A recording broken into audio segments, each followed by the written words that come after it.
Muito boa noite a todos, sejam bem-vindos ao Papo de Quinta. Hoje a gente está com uma convidada muito especial para mim. Daqui a pouco a gente vai apresentá-la para vocês. Muito boa noite, Jefferson. Boa noite, Gabi. Boa noite, doutora Tamires. Boa noite, Raoni, quem nos assiste. Boa noite, boa noite, boa noite. Quero apresentar para vocês a nossa convidada de hoje, a doutora Tamires. Ela é advogada, formada pela Universidade Regional do Cariri, pós-graduada em Direito do Trabalho e Processo do Trabalho pela Unicristos de Fortaleza. Seja bem-vinda, doutora. Obrigada. Primeiramente, eu queria agradecer o convite, né? Como você disse, um convite bem especial de ambos para estar recebendo aqui e batendo esse papo sobre a minha experiência com o direito, com a advocacia, especificamente com o direito do trabalho em prol de empresas. Seja muito bem-vinda. A doutora Tamires, ela vai hoje conversar com a gente um pouco sobre a experiência dela como advogada. Ela é formada aqui pela URCA, a Universidade Regional do Cariri. Ela é baiana, ela não é daqui da região, mas é uma cratense de coração, né? Já mora aqui há bastante tempo. E ela vai conversar um pouco com os nossos alunos aqui do Pequeno Príncipe e com todas as pessoas que nos ouvem, que não são alunas do colégio, que querem entender um pouco sobre todo o processo de como escolher entre fazer um concurso público ou ir para a advocacia empresarial. Ela vai contar como foi essa escolha dela e ela vai falar um pouco também para a gente sobre a reforma trabalhista, que foi uma lei que gerou aí muitos conflitos e muitas dúvidas para todo mundo, né? Recentemente, eu digo recentemente porque de fato, né? No direito a gente considera muito recente uma lei que é tão jovem como a reforma trabalhista e tudo que envolve direito do trabalho, que envolve o trabalhador no Brasil, gera aí muitos questionamentos porque é uma grande massa populacional, né? De trabalhadores. Então, e como a gente tem uma população que é extremamente leiga, como a gente tem uma população que não entende da lei, quando a gente tem a oportunidade de ouvir uma pessoa que tem o conhecimento, que trabalha com isso, né? E que pode explicar para a gente um pouco sobre como é possível ter a garantia desses direitos de uma forma mais efetiva, então a gente tem que prestar bastante atenção e fazer uso, sempre que possível, de todas as perguntas que a gente puder, né? Tirar aqui do nosso especialista. Então vamos começar conhecendo, né? Eu conheço bem, ela é minha amiga há 11 anos, ela é minha amiga, minha comadre, né? Madrinha do meu filho, é madrinha de coração da minha filha. Então eu conheço bem, mas você não conhece, né, Jefferson? Você não conhece a minha amiga. Então eu vou pedir para que ela se apresente.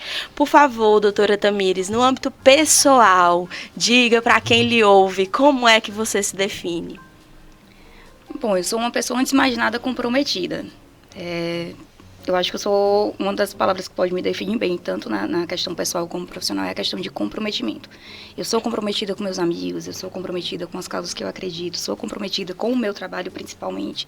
Eu acho que é uma questão de escolha, de dedicação, de tudo. Mas também sou uma pessoa muito reservada. Eu gosto de ter minha vida privada reservada, tenho até uma certa dificuldade com isso, de expor certas coisas, há uma certa cobrança. Tem uma dificuldade também, porque eu tenho como é que eu posso definir? Um sonho paralelo, além do direito. Eu costumo dizer que eu não sou advogada apesar de. Eu sou advogada porque quis. Né? Foi uma escolha, eu acho que a advocacia me escolheu antes de mais nada. Também sou a Tamires cozinheira, né? Eu me defino também como uma pessoa de múltiplos talentos, entre aspas, né? Como eu sou muito comprometida, eu tenho o direito como formação e o sonho da culinária, né? De culinarista, não de gastrônoma ainda, mas de culinarista. Mas é isso, é basicamente uma pessoa comprometida, reservada, principalmente na questão da minha vida privada. Sou uma amiga dedicada. Antes de mais nada, uma estudiosa também, eu sou uma estudiosa convicta, que muito se propaga que quando você escolhe optar pela advocacia, você para de estudar. Assim, escolheu a advocacia porque não quis estudar. Muito pelo contrário, a gente estuda tão quanto quem estuda para concurso. A diferença nosso estudo é voltado, obviamente, para as respectivas áreas de atuação. E aí acaba sendo um estudo mais direcionado e voltado dentro da até porque o direito acaba se interligando. Apesar de eu ser advogada trabalhista, eu estudo também processo de direito e processo civil, direito administrativo, naquilo que convém e se aplica à minha modalidade. Porque, na verdade, estão interligados. Estão totalmente interligados. E há uma necessidade maior de você estar buscando ali também, fora dessa área do ramo do direito do trabalho, nessas demais também, essa questão de buscar o conhecimento e interligar. Se faz necessário para o advogado, não é isso? Sim, até porque assim, o direito é dinâmico. Isso. O direito é mutável, assim como a vida, assim, a situação, assim, é tudo mutável. A situação, o contexto que era hoje, que é hoje, pode ser que não seja daqui ano que vem. Como aconteceu, não precisa ir longe. A gente Gabriela aqui antecipou que a gente vai acabar falando sobre reforma trabalhista, mas, por exemplo, o contexto de quando a reforma trabalhista foi sancionada, jamais esperaria uma situação como a gente vivenciou, por exemplo, de pandemia, que a gente teve várias flexibilizações para poder se adequar ao período, por exemplo. Então, ninguém estava preparado em 2017 para esperar o que nós recebemos entre 2021 e ainda vivenciamos em parte. Isso. Então é mutável, você precisa estudar, você precisa se adequar, e vão saindo coisas novas, novas realidades, novos entendimentos. E óbvio também do que a lei silencia, porque apesar da reforma trabalhista na época ter mudado em média mais de 120 artigos, perdeu-se uma oportunidade de modificar inúmeras outras coisas que seriam necessárias, porque é uma lei antiga, é uma lei de 44. Isso. E não está acompanhando as mudanças sociais. O quadro de quando a gente fala de relações de trabalho em 44 é totalmente diversa do que a gente vivencia hoje. Então, tem uma série de coisas, é tudo muito dinâmico. E criam-se novas relações, novos contextos, que a gente vai já chegar na frente para não antecipar. Importante também pontuar, quando você diz assim, que a gente as pessoas pensam que quando a gente advoga, a gente para de estudar. Porque é importante pontuar isso, porque as pessoas têm o mercado do direito é um mercado muito saturado, mas, ao mesmo tempo, é um mercado no qual faltam bons profissionais. Sim. Né? Sim. Então, apesar de ser um mercado saturado, lotado, cheio, e a cada semestre entram muito mais profissionais, talvez essa falta de estudo leve a termos a falta, né, de bons profissionais dentro do mercado. Isso se deve também, por exemplo, ao fato de as universidades serem generalistas, como todo curso de graduação é generalista.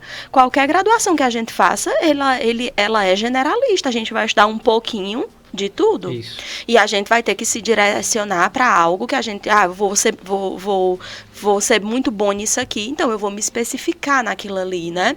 Mas as pessoas pensam que eu vou estudar esse genérico aqui e esse genérico vai me tornar apto a fazer absolutamente tudo, quando na verdade não lhe torna apto para fazer absolutamente nada, né? E se você pega em relação a qualquer faculdade, se você fica só com a graduação ali e você não vai estudar mais, e eu não estou falando só de nível de graduação, de fazer pós, de fazer mestrado, não, eu estou falando de você sentar mesmo e ir estudar, né? Porque e ainda tem mais, no direito a gente ainda enfrenta a questão das faculdades, de algumas faculdades não prepararem os alunos para o exercício da advocacia, prepararem os alunos para o concurso público. E aí os professores fazem provas tipo concurso público, não preparam os alunos para ler, entender, interpretar, não tem hermenêutica, não tem exercícios de interpretação, e a gente cansa de ver peças e peças e peças de advogados que não dizem nada. Né? E aí, enfim, mas você vai já falar um pouco sobre isso. Quero que você fale do que você vivenciou. Quem são, Tamires, as suas principais referências na sua vida pessoal e na sua vida profissional? Bom, então, na vida pessoal, familiar, eu tenho 3 grandes pessoas, né? Minha mãe, pela força. Minha mãe é uma das pessoas mais fortes que eu conheci na vida, por tudo que ela já vivenciou, apesar de... É uma mulher que eu admiro muito, todo o esforço que ela fez em prol da minha criação. Eu sou uma mulher forte porque fui criada por uma mulher forte. A minha avó Maria, obviamente, claramente, que é outra mulher forte, ela foi muito à frente do seu tempo, apesar de só ter poder aproveitado a presença dela em vida até os meus 15 anos, mas eu tenho sérias referências a ela. E a meu tio João, né, que é a minha figura paterna, a minha referência de várias coisas que eu acredito, vem dele. Profissionalmente, eu sou rodeada de pessoas que me influenciaram muito positivamente. professores de colégio, professores de faculdade. É interessante que na faculdade eu ainda tenho um sonho paralelo de fazer um curso de história, porque eu sou apaixonada, você falando, sou uma pessoa apaixonada por história. Cheguei a ser aprovada na UES em curso de história e em ciências sociais, porque eu também, apesar de hoje advogar para a empresa, isso não impede também de eu ter meus conceitos de causas, né, sociais, entre outras coisas. E aí eu tenho o professor Apoena, da época do colégio, que foi o Nilo Sérgio. A Gabriela já deve ter ouvido falar dele lá em Fortaleza, também foi outro responsável também pela minha formação. Apesar de ter sido aluna dele somente por 2 anos, assim, foi muito importante até em escolhas dentro da faculdade, já dentro da faculdade próprio Reino Feitosa. E aí já de referências profissionais, por exemplo, eu tenho o Dr. Sérgio Bacurau, servidor, que foi meu professor de processo civil, que assim, que é uma admiração imensa pelo que eu tenho, tanto como profissional, uma das pessoas que eu admiro como profissional, como pessoa, como professor. E aí a gente vai entrar num rol aqui, e aí já na vida profissional mesmo, de advocacia, a gente pode botar assim, a primeira admiração que eu peguei foi quando eu conheci a doutora Marta Ottoni. Apesar da gente atuar em lados diversos, a doutora Marta ser mais advogada de sindicato, ela é uma das maiores sumidades aqui de direito de processo do trabalho que eu conheço aqui da região. Além da admiração dela como profissional, vem a admiração como mulher, né, que ela é uma mulher sensacional e profissional tal qual. O doutor Lustou Lemos também, que foi uma grande influência. E interessante que eu estou citando aqui como referências advogados que são advogados de reclamante, né? Que são grandes referências como advogados de reclamante. Mas são pessoas a qual eu admiro muito. O doutor Vladimir também, que vem com a atuação que são as coisas. Porque eles esforçam também, apesar de atuar pelo lado do reclamante, é você estudar quando você está pelo lado da empresa, porque são os advogados que dão trabalho.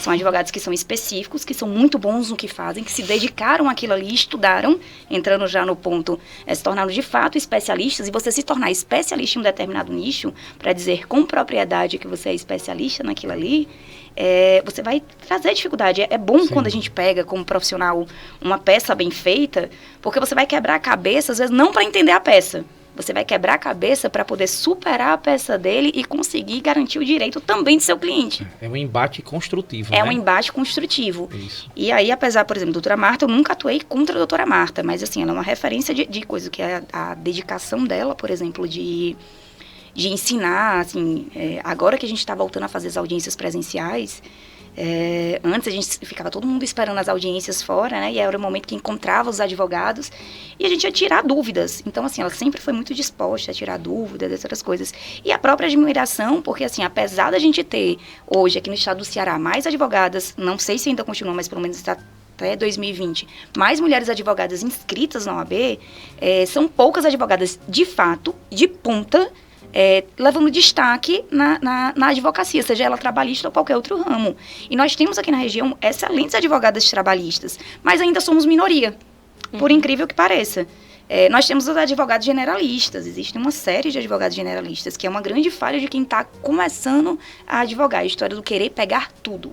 Gente, não tem como você pegar tudo. Entra na questão de você precisa criar um nicho específico, como você disse, da escolha.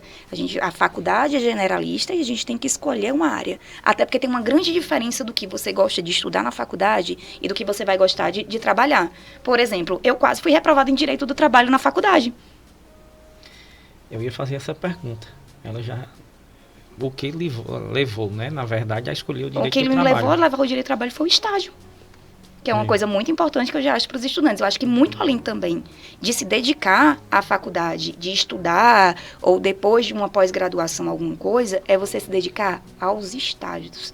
Gente, o estágio foi uma coisa... Eu comecei a estagiar no 2º semestre da faculdade. Eu fui estagiar na Secretaria de Vara, na afinada 3ª Vara, que nem era especialista, e a gente pegava um pouquinho em tudo. E eu conheci pessoas fantásticas. Aninha, que hoje já não está, Aninha Calu, que está aqui. Estagiei com o Dr. Vandenberg, maravilhoso, que foi muito responsável também por uma formação. Estagiei no Ministério Público, que foi uma experiência muito boa e frustrante ao mesmo tempo. E, por fim, fui estagiar no escritório de advocacia, contra a minha vontade, porque eu entrei na faculdade dizendo que eu jamais advogaria. Olha aí, Gabi.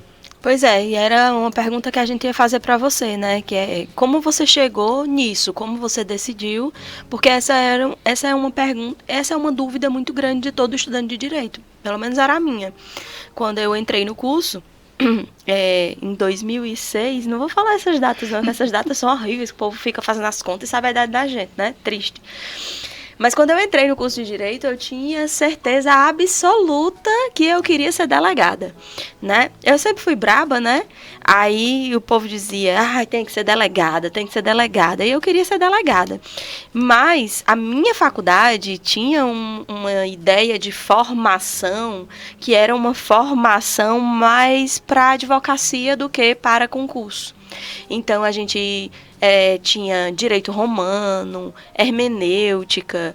Era uma faculdade que tinha uma formação mais...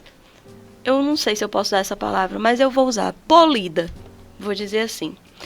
Então, o meu curso de Direito foi tido durante muito tempo como o melhor curso de Direito, né, particular do Ceará, que é o da Universidade de 7 de Setembro. Então, a gente... tinha essa ideia, né, de fazer o aluno escrever muito, muito, né? Isso se devia muito à minha coordenadora, professora Maria Vital. Se ela um dia estiver ouvindo isso, né, sou muito grata a ela pela formação que ela nos deu. Então, eu sabia que queria isso. Nunca pensei sabia que queria ser delegada. Nunca pensei que queria advogar. Mas depois que eu conheci meus professores advogados criminalistas, eu achava a coisa mais linda do mundo, eles sendo advogados criminalistas. E aí eu queria advogar no crime. Advogar no crime. As pessoas vão entender achando que eu sou advogada, né? Tipo, do PCC, sei lá, alguma coisa. Não, deixa eu explicar. Advogar no direito criminal, para o pessoal entender, né? Não é assim, não é ser advogada, tipo, né? Dos bandidos, não. É porque se confunde a defesa do direito com a defesa da pessoa. Eu posso defender o seu direito... Principalmente quando fala no crime, né? Justamente, mas eu posso defender o seu direito que seja aplicado o melhor direito. É o que se faz, né? Não, assim, falando, porque eu não atuo no criminal, mas assim... E eu não atuo no criminal por uma questão que eu não consigo separar algumas convicções pessoais do... Você está ali para garantir o direito. A gente, inclusive, briga por causa disso, né? Então, a gente quase não fala sobre esse assunto. Então, eu queria saber de você, como foi que você chegou nisso? Tipo, você chegou na faculdade querendo ser o quê? E aí, depois você resolveu que queria atuar nas empresas como advogada trabalhista. Como você caiu de paraquedas? Ou não, você disse, eu quero fazer isso? Não, foi um caminho trilhado. Até digo assim, a advocacia não foi minha primeira escolha, mas ela me escolheu. Eu entrei na faculdade querendo Ministério Público. O sonho da minha faculdade, quando eu entrei no primeiro grau, eu coloquei você. Não, vou ser promotora. Vou ser promotora. Entrei no estágio. Quando eu fui estagiar em secretaria de vara, eu quis vivenciar tudo. Eu peguei o tempo do processo físico, de encadernado, de legal, carimbado, né? Assinado, todo o resto, de ter o processo físico. Algo ali materializado. Isso. Né, Tu não pegou não, né, Jefinho? Peguei não. Era tão lindo o processo físico. Mas hoje, Pô de amor, foi a gente que é cheio de alergia. Hoje eu tenho uma defensora assídua da virtualização. Hoje tem uma praticidade que você consegue atuar. Não, sim. Em vários estados. É porque eu sou saudosista. Eu sou saudosista. Mas tem suas vantagens. Então, fui estagiar em secretaria na época. Estagiei com o Dr. Vandenberg, Aninha Calou, Paula e Isabela, que é uma pessoa organizadíssima. Assim. E quando eu fui estagiar, eu comecei a estagiar na secretaria. Eu disse, não, já não vou dar certo para fazer concurso de trabalhar em vara. Infelizmente, serviço de vara de secretaria de vara acaba sendo um serviço mais mecânico, repetitivo, que não sei o que. Eu sempre fui muito questionadora. Às vezes eu posso até silenciar em certas situações para me eximir de emitir alguma opinião de certas circunstâncias, até porque eu sou muito aguerrida quando eu vou defender. Eu acho que você tem que vestir a camisa do direito que você está defendendo, seja ele qual for, seja como servidora, de técnico, de analista, de promotor, de juiz, você tem que vestir o lado ali do que você tá, né? Ou seja, como professor, de qualquer forma, você tem que se sentir parte, pronto. E não somente um mero servidor, somente seja lá de que forma for. E apesar de eu ter estagiado com pessoas maravilhosas, assim, eu não tenho do que reclamar dos meus estágios, por exemplo. Meus estágios foram muito bem aproveitados. Então, eu estagiei em secretaria de vara e lá a gente tinha um rodízio, então passei, não era unificado as varas, que hoje as varas aqui no Crato são especializadas, né? A gente tem primeira civil, primeira criminal, segunda criminal. Óbvio que cada vara já tinha suas especialidades, mas todo mundo tratava tudo. Então, eu peguei desde o divórcio, a execução fiscal, então eu tive essa experiência com tudo. E aí comecei a participar, ajudar em fazer alguns despachos mais simples e tudo. E aí surgiu uma oportunidade de estagiar no Ministério Público com o Dr. Helder Ximenes, que para mim é um dos profissionais do Ministério Público que eu muito admiro, super atuante, muito atuante. E foi justamente onde eu vi que aí eu me frustrei com o Ministério Público. E eu estagiei com um promotor atuante. Olha a contradição, a né? contradição. Sim. Eu continuo admirando a coisa, mas o sistema. O sistema, infelizmente, do direito brasileiro não ajuda. Então, a gente entra na faculdade com muita idealização. Se romantizam muito situações. E o que é que acontece? Quando você entra num concurso público, o Estado não dá segurança pra gente, para você ser atuante.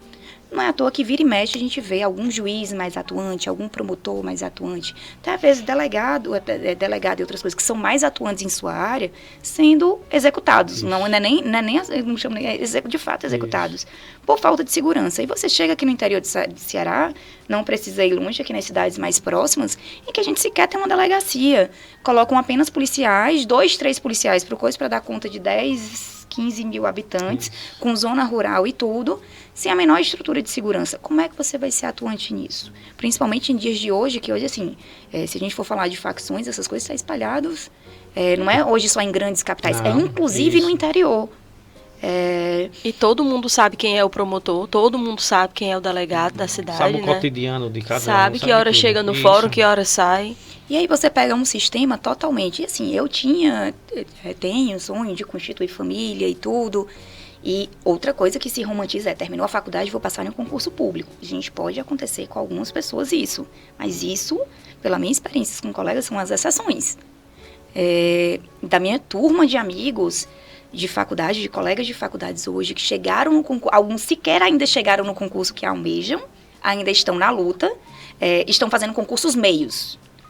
O que você vai, assim, vai passando em cursos tipo de técnico, de analista, mas para fazer de meio para chegar no concurso final. Inclusive, eu contei aqui para vocês, aproveitar aqui a oportunidade de ela assistir, Jordana, parabéns pela aprovação na defensoria. Se formou junto comigo, passou no concurso público do TJ Pernambuco assim que terminou a faculdade e passou anos estudando para agora, 10 anos de formada, ser aprovada no curso de defensoria pública. 10 anos de formada, gente. E assim, ela obviamente no meio do caminho casou, teve filho, passou a cuidar de filho, além do trabalho. Tem pessoas que vão ter uma facilidade melhor de ler uma vez e pegar. E tem gente que a maioria das pessoas tem que sentar a bunda na cadeira e estudar. Isso. E estudar muitas horas e ter dedicação, abrir mão de um monte de coisa. E as pessoas têm que parar de romantizar isso, porque estudar para concurso também é caro. Dá para você estudar com pouco dinheiro? Dá. Mas você vai levar infinitamente mais tempo. Então a gente tem que parar de romantizar isso. Então as condições não são as mesmas, é porque romantizam o sofrimento, romantizam as dificuldades no meio do caminho.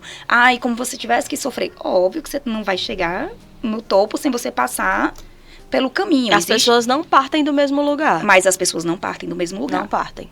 E óbvio, mas só que pegam o exemplo, exaltam o exemplo, não... Existe um caso ou outro que pegam, não de quem passou por esse caminho de sofrimento. Por exemplo, estou dando um exemplo aqui de extrema admiração, porque no lugar dela talvez eu não já tivesse desistido. E ela passou aí 10 anos se dedicando, persistindo, né? Com filho, trabalhando com um emprego de 6 horas e como servidora atuante, né? Não era fazendo só o concurso, porque não é fazendo só o concurso meio para cumprir tabela. Não, como servidora atuante, batendo meta, todo o resto... E além de tudo... Tendo tempo de estudar e buscando tempo para estudar. E ser mãe. Isso. Né? E ser mãe participativa, que é uma coisa, uma coisa complicada. Que dá para fazer, ok, mas que dificulta. Isso. Ninguém vai me dizer que coisa assim, eu fui mãe, entrei na faculdade, fui mãe, e isso não atrapalhou a faculdade. Atrapalhou. Que não tornou mais difícil o caminho, tornou. Não é impossível, mas dificulta. Infelizmente, a gente não tem uma série de sistemas. O esforço tem que ser maior. O esforço tem que ser muito maior. Vai aumentando. Isso.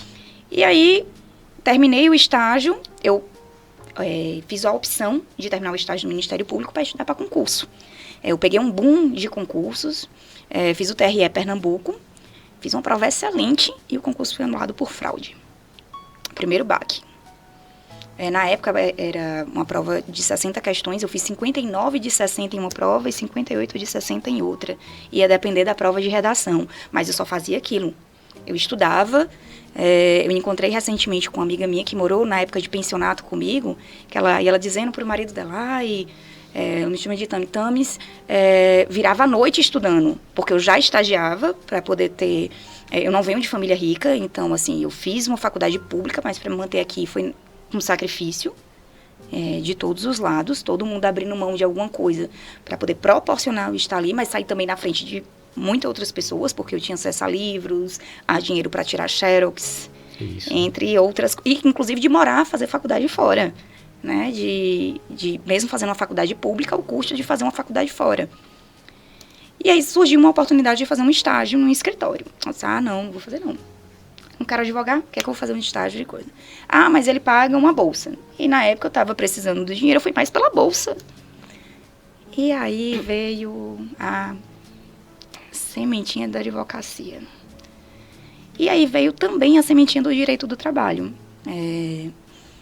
Quem é egresso da URCA, sem romantizar também, a URCA é uma excelente faculdade, mas a gente tem todas as dificuldades de faculdade pública. Então, assim, minha cadeira não foi muito bem aproveitada. A gente sabe que faz concurso para ser professor de determinada área. Você faz a prova para ser professor de direito e processo penal. Quando chega na prática, você vai dar direito agrário. Isso. Você vai dar processo civil. Passei por isso, hein? Você vai dar... O ECA ainda dá para direito. Não, direito eleitoral. Você passar para direito penal e dar aula de ECA ainda dá. Mas... Eu passei para medicina legal, tranquilo, e fui dar aula de direito do trabalho. Eu tinha que ligar para a Tamires para ela me dizer como era. Então, assim, não é que ela sentando e estudando ela vai poder fazer o básico, mas ela vai se limitar a dar o que está na doutrina, o básico, o que está na legislação, o básico ali. E se a pessoa não for boa de didática, aí que se enrola. Que se enrola mesmo. E foi o que aconteceu comigo. Então, eu criei uma aversão. Passei no 7. Não nego pra ninguém, passei no 7. Mas é muito difícil pro professor também, isso. Sim, não, mas não é diminuindo, porque não era o concurso, por exemplo. Essa professora era professora de outra matéria, era excepcional. Isso é muito difícil pro professor, porque você não fez a seleção para aquela disciplina. Isso já significa que você não tem habilidade com ela, né?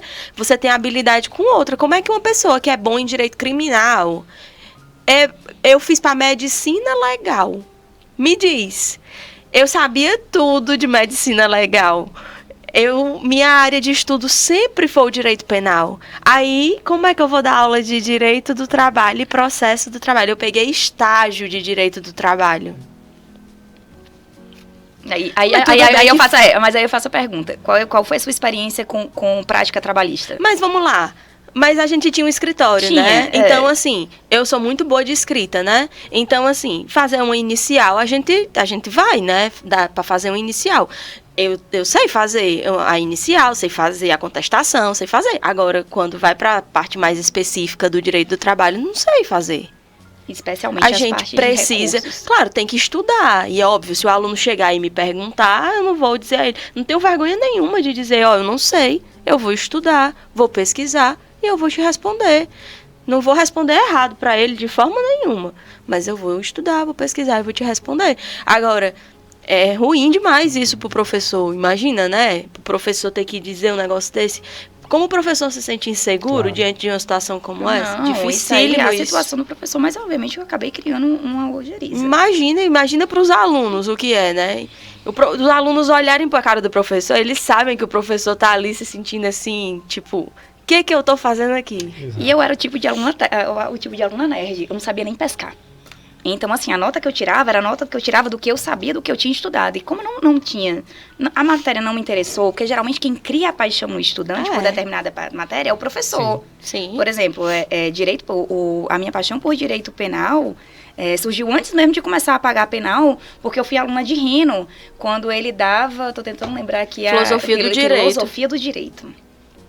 Filosofia do Direito. E ele aí, é fera. e aí criou, assim, ele criou toda uma base, por exemplo, a parte de processo civil, que eu gosto muito também, atuo um pouco na parte civil, veio graças a Sérgio Bacurau. Sérgio Bacurau pegou processo do trabalho, ou processo civil, e desmembrou, assim, ele entrou na sala de aula e desmembrou o processo civil. Então, quando eu vejo as pessoas pegando assim, processo civil é um mundo, é um mundo. Uhum. Só que se você pegar uma pessoa, ele desmembrou, Claro. assim, óbvio, Didaticamente ele fez alcançou assim, alcançou. E em um semestre, porque a nossa divisão ainda não favorecia muito na URCA. E aí, quando eu estava estagiando, já vinha com esse problema de direito do trabalho, aconteceu de pegar um caso de uma terceirizada que tinha saído de um determinado local e surgiu logo de uma lapada, assim, 40 processos. E com responsabilidade subsidiária, súmula, OJ, que não sei o que, e eu olhei, eu fiz... Aí o advogado com quem eu trabalhava virou e fez, toma, você vai fazer o oi? Como assim? A gente vai fazer o atendimento, fez a fichinha de entrevista para ver quais eram as verbas que tem, você vai construir a peça e me manda só para corrigir. E aí eu fui sentar, estudar para construir a peça. Quando eu comecei a conhecer mais o mundo de OJ, de súmula, o mundo, e justamente por eu ser questionadora, o mundo de possibilidades. Que é o direito do trabalho, o pessoal acha que é muito fácil o direito do trabalho, e muito pelo contrário, a gente tem uma infinidade eu tenho decisões para todos os lados. É um mundo paralelo do direito do trabalho. Tem um mundo paralelo, de fato. Tem coisas assim que só advogado trabalhista vai conseguir entender, que o pessoal, assim, a resposta padrão, o pessoal assim, Tamires, depende. Tem um entendimento, aí vai, assim, não, o entendimento majoritário é esse, mas tem um entendimento de tal e tal turma do TST que já está indo por esse caminho, já abriu o precedente. Vamos por esse caminho, vamos brigar aqui um pouquinho por isso, aí... Então foi isso aí que lhe atraiu. Aí foi me atraindo, e aí a gente conseguiu, ganhamos todas as ações, e aí, simultaneamente, a pessoa também trabalhava para uma empresa, quando ele viu que eu desenrolei direitinho nessa parte das reclamações, ele começou a me puxar para ajudar nessa coisa da empresa. E aí eu também comecei a me questionar, porque assim, existe muita empresa errada? Existe muita empresa errada. Às vezes até por pura ignorância mesmo do empregador. Porque existem pessoas, eu costumo fazer uma comparação básica, assim, existem pessoas que nascem com tino para negócio. E elas começam a crescer, por mérito próprio. Só que ela vai ter uma limitação de crescimento, ou por falta de conhecimento. E aí ela vai ter que começar a delegar funções para poder continuar crescendo. Porque se ela crescer de qualquer jeito, vai chegar a determinado ponto que, se ela não se ajustar, seja administrativamente falando, contábil e juridicamente falando, vai começar a chegar a conta daquilo ali. E aí, passivo trabalhista, passivo tributário e passivo outras coisas quebram a empresa. Então, é por isso que você vê, às vezes, alguém que está muito grande de repente, mas porque... E é assim, mas aquela pessoa tinha tanto tino para um negócio, mas ela não soube delegar. Talvez ela não soube se especializar para aquilo ali. Não administrou. Não administrou bem. Aí comecei a ir pro lado da empresa, comecei a ver. Aí, do mesmo dia que tinha muita coisa errada, comecei a ver que tinha muita coisa certa também. E que o pessoal entrava pedindo tudo. Porque o que é que ainda hoje acontece? Tem muito advogado que entra com ação contando com a revelia. Não, vou pedir como quem pedir, a gente pede como quem pede a Deus. Isso. E aí sai deferindo. Se vai ser atendido. Isso. Diminuiu um pouco com a reforma trabalhista quando se colocou a sucumbência, entre outras coisas, litigância. Se eu conseguir comprovar que a situação financeira dela mudou, eu posso receber a sucumbência, que antes não existia sucumbência no direito do trabalho para a parte contrária. Era muito difícil, era só através de súmula. Uma coisa bem vaga, Era uma coisa bem vaga. Em regra, advogado de parte reclamada não recebia sucumbência. E hoje, a gente continua não recebendo muito, mas existe a possibilidade de se receber. Já houve uma mudança, Já houve uma mudança. E criou-se outras situações. Ou de não pedir confiando que não ia ter documento. Exato. E aí você vai pegando e aí você começa a estudar, a procurar. E eu fui pegando, conhecendo o mundo fantástico do direito do trabalho, com todas as suas nuances e possibilidades, inclusive interpretações e interligadas a outras matérias, porque, como eu disse, eu não me limito ao direito do trabalho. Muito pelo contrário, eu estudo muito processo civil, porque eu uso ele muito como fonte subsidiária. Direito civil também acaba trazendo muito. Agora que eu estou atuando numa coisa, tenho que puxar também a parte do direito administrativo, mais do que nunca, porque eu também atuo no âmbito de assessoria preventiva, que é para evitar que as empresas tenham uma demanda trabalhista. Então, tem uma parte administrativa muito grande por trás, que você acaba, instituição de sindicância, com a parte contratual, tem um leque muito grande. E aí eu fui me apaixonando, aí já veio a mosquinha, mas ainda assim ficava todo mundo, tem que estudar para concurso, porque concurso dá estabilidade, porque concurso realmente tem suas vantagens, mas eu conheço muita gente que é concursado e não tem a dita também estabilidade. E, gente, e só salário, assim, o que mais tem hoje é o que a gente tá vendo muita gente acontecendo hoje, migrar, gente às vezes que tá em profissões bem-sucedidas, me trocando de carreira. Por quê? Porque tô infeliz, estão ganhando dinheiro, mas estão infelizes com o que estão fazendo. É uma das coisas que eu sempre repito hoje, assim, que nós somos dessa geração, que quando você pegava e dizia, vou fazer letras, se você ser professora, vai passar fome. Exato. Vou cursar história, vai passar fome. Curso bem-sucedido se você fizesse medicina, direito ou engenharia. E os tempos áureos de concurso de banco, essas coisas. Exato. Mas se você dissesse administração, a não ser que você fosse filho de pessoa rica, para dar continuidade ao negócio familiar, mas você se especializar, administrador, como eu conheço algumas pessoas que não têm negócio familiar e cresceram, são bem-sucedidas. Para você ser bem-sucedido, você precisa ser bom naquilo que você faz. Você precisa se dedicar para aquilo que você faz. E antes de mais nada, também gostar daquilo que faz. Porque não adianta você ganhar o dinheiro e você não ser feliz, não gostar daquilo que você faz. Você vai acabar se tornando um profissional medíocre também. Querendo ou não, 1/3 da sua vida você passa trabalhando, né? 1/3? Pelo menos, né? Um terço da nossa vida a gente passa dormindo, né? O outro terço, pelo menos, a gente passa trabalhando. Você trabalhando. Né? Isso. Porque no mínimo 8 horas, né, por dia. Exato. No mínimo 8 horas. Então, no nosso caso que a gente trabalha hora-aula, então, quanto mais a gente trabalha, mais a gente ganha. Então, você não, que você é concursado, né? Então, você acaba do dinheiro aí, né? Então, é diferente. Mas eu que sou proletariada, né, assalariada, é diferente. Então, eu trabalho como seletista, mas também trabalho em cursinho, etc. Então, quanto mais a gente trabalha, mais a gente recebe, né? Então, no mínimo 8 horas por dia a gente trabalha, né? 1/3 da nossa vida. Aí, se a gente faz uma coisa que a gente não suporta, a vida se torna insuportável. É muito complicado você passar de se dedicar, como eu disse, 8 horas do seu dia. 8 horas úteis do seu dia. Úteis do seu dia em uma coisa que você não gosta. E é interessante quando a doutora Tamires fala dessa questão da estabilidade. Eu sou o servidor público do município aqui, vizinho. E esse entendimento de estabilidade já está sendo bem... Por quê? Porque o que se diz é o seguinte, você faz um concurso, ali parou. Então, para quem tem aquele anseio de ascensão, de crescimento, já não é um caminho tão viável. Porque é uma perspectiva administrativa mesmo. Chegou ali e não tem... Até o crescimento é limitado. Isso, muito limitado. Não tem para onde prosperar muito. É aquilo, inclusive tem até, que é uma coisa muito fechada, os planos de cargos e carreiras, que já vão estabelecendo o que é que você pode alcançar. Que muitas vezes o que está no plano não é o que é de interesse seu. Mas você já tem algo trilhado, e não é interessante você ter algo trilhado, é interessante você construir possibilidades. E a estabilidade vai vetar isso aí. Então já se tem um olhar diferenciado com relação a isso, a estabilidade. Inclusive até com a possibilidade da reforma administrativa, já tem um entendimento diferenciado dessa estabilidade. Apesar de eu defender a estabilidade do serviço público, sim, claro, por uma outra questão, principalmente no ramo de direito, para tirar a questão da isenção de outras coisas de interferência, que quando a gente óbvio que a gente defende, tem que trabalhar para o lado de que você está, então você vai se limitar. Você perde um pouco de certa autonomia pelo medo de perder o emprego. Então a estabilidade tem suas vantagens. E dessa liberdade nessa ou não, condição. Também dá os seus riscos, né? Como a gente vê em algumas circunstâncias aí.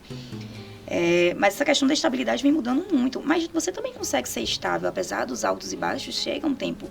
E isso vai ser proporcional também à sua quantidade de trabalho. Que é duas coisas, assim, existe, óbvio, alguns ramos que dão dinheiro mais rápido do que o outro e tudo, mas você consegue construir uma carreira ganhando dinheiro também. E seu referencial de estabilidade também pode ser mutável. Isso. Tudo depende, né? É tudo muito incerto. Tudo depende, né? Do referencial de cada um, né? Do que cada um julga como... E aí insistiam muito. Minha mãe era uma das pessoas que insistiam muito para fazer concurso. Eu continuei estudando. Estudei para o concurso da DPU. Cheguei até a terceira fase da Defensoria Pública da União. E não passei. Mas aí começou a vir a história da vida adulta. Assim que eu terminei a faculdade, minha mãe estava passando por um problema de saúde e ficou sem trabalhar. E aí eu precisei... perdi aquele apoio que acabei de me formar, me soltou no mercado, eu estava no escritório a pessoa do escritório me propôs continuar trabalhando lá, e eu estava dividindo meu tempo entre advogar, de forma medíocre, porque eu nem me dedicava exclusivamente àquilo ali, e comecei e continuei estudando, continuei estudando para concurso, mas sem aquela dedicação que eu tinha. E Gabriel falou uma coisa no começo, que é a pura realidade, assim, existem faculdades, na realidade eu ainda faço um adendo a você, existem faculdades que não tornam mais para advocacia, elas te ensinam a passar na prova da OAB. E passar na prova da OAB é uma coisa totalmente diversa da prática da advocacia. A prova da OAB é um detalhe. Se passar na prova da OAB não significa que você está regulamentado para exercer a profissão, mas preparado para exercer a profissão é uma coisa totalmente diferente. E até os próprios estudantes fazem os cursos de direito como preparatório para cursinho. E aí começou a bater a divergência. Eu comecei a me direcionar para o direito do trabalho e comecei a vir o questionamento de advogada, do e se? Porque hoje eu não pego mais uma lei, como tem alguns concursos, por exemplo, o FCC, que é mais letra de lei, súmula, OJ. Não, eu vou ler uma coisa e fico, não, mas isso aqui, mas tem a possibilidade disso aqui, porque aí vai abrindo, aí vai... né? E para concurso não é isso. Para concurso você tem que limitar. E aí quando você vai para isso, você abre um leque e vai para o erro. Vai para o erro entre aspas, vai para o erro no concurso. Na vida da advocacia, aí você abre o leque de defesa. E você vai atrás de defender, às vezes, o indefensável, que você acha que não é indefensável, e dá certo. E dá certo. E aí você vai criar tese, e aí já tive alguns casos muito interessantes. E aí comecei a ver que não estava me dedicando a um nem para outro, comecei a ganhar também dinheiro com a advocacia e comecei a dedicar mais tempo àquilo ali. Mas teve uma hora, o primordial foi, eu nem estou estudando, obviamente meu rendimento nos concursos começaram a cair. E eu, como uma pessoa comprometida que eu sou muito perfeccionista, senti esse baque de ter diminuído o meu rendimento no concurso, mas porque eu não estava dedicando. Estava dividindo ali. Estava dividindo ali e cada vez dedicando mais tempo para a advocacia. Não, eu tenho que escolher o que é que eu quero fazer. E aí eu comecei a dizer, não, vou viver da advocacia. E eu já gostava, eu estava estudando para concurso por insistência das outras pessoas. Na minha cabeça e no meu coração estava claro que eu queria viver da advocacia, que eu queria advogar. Eu gosto, as pessoas acham a mesma coisa, que é como eu disse no começo, fui para a advocacia porque não quis estudar para concurso. Não, gente, eu fui estudante de concurso. Eu cheguei a ser aprovada em algumas fases. Talvez se eu estivesse me dedicando exclusivamente, talvez eu também tivesse sido já aprovada em algum concurso. Como eu tenho a minha turma tem muita gente aprovada em concurso, graças a Deus, mas a galera se dedicou, a turma estudou, entendeu? Para poder crescer. Alguns fizeram concurso meio, outros foram na insistência mesmo, até conseguir passar. Eu conheço pessoas que se formaram, passaram 6 anos se dedicando a um concurso, agora que estão começando a tomar posse nos concursos. Então é um caminho árduo. Se você não tiver uma pessoa lhe dando suporte ali para você fazer, o que também não era o meu caso, torna difícil esse caminho. É muito complicado, porque normalmente, assim, eu ouvia muito isso, né? É tanto que eu gosto muito de dizer, assim, também não caí na sala de aula por acaso. Escolhi ser professora. Mas como Tamires fala, né? Como ela diz, a vida adulta chega, né? Então ela chega na vida da gente e a gente precisa resolver as coisas e fazer as coisas, porque chega um momento da vida que ninguém vai mais lhe sustentar, não. Então, é assim que as coisas acontecem, né? Então, foi muito parecido, né, com o que aconteceu comigo. A história dela Acho que talvez por isso a gente tenha se aproximado, porque eu vinha de uma cidade, ela já tinha se formado aqui, então ela se formou aqui, então ela conhecia todo mundo da cidade, né? Quando eu cheguei aqui, eu não conhecia ninguém, eu conheci ela, e a gente tinha acabado de se conhecer, então assim, aqui no Crato, aqui no interior, acho que essa é uma cultura do interior, as pessoas, elas precisam se conhecer para que as coisas aconteçam, né? Quando você não conhece ninguém, nada para você funciona. Então, quando eu cheguei aqui, eu não conhecia ninguém. Como é que eu vou advogar? Se a advocacia é a profissão de falar com as pessoas. Eu sou altamente tímida, né? Eu odeio chegar e pedir algo para alguém fazer para mim sem eu nunca ter visto a pessoa na minha vida. E eu ficava, eu vou advogar como? Né? Eu me sentia preparada para fazer isso, eu fiz uma excelente faculdade, passei na OAB de primeira, me sentia preparada, mas eu ficava, eu vou advogar como? Numa cidade que eu não conheço ninguém para botar um escritório comigo. Quem vai ser meu cliente? Se eu não tenho nome, sobrenome, ninguém me conhece, quem vai me contratar, né? Então, assim, a sala de aula surgiu como uma oportunidade e depois ela se tornou a minha vida, o meu lugar, né, Jefferson? Isso. Se tornou o meu lugar. Mas em nenhum momento eu acho que eu desisti da advocacia. Eu não gosto dessa palavra desistir. Não acho que eu desisti da advocacia, acho que elas se complementam na minha vida. Eu nunca deixei de estudar o direito, né? Nunca deixei de estudar o direito, principalmente a área que eu mais amo, que é o direito penal. Nunca deixei de estudar o direito, nunca deixei de estudar a outra área, tanto que eu fiz mestrado agora, acabei de terminar o mestrado, e é uma análise do discurso jurídico, né? Assim, eu amo tanto o direito, ele se completa tanto na minha vida que eu não consigo deixá-lo.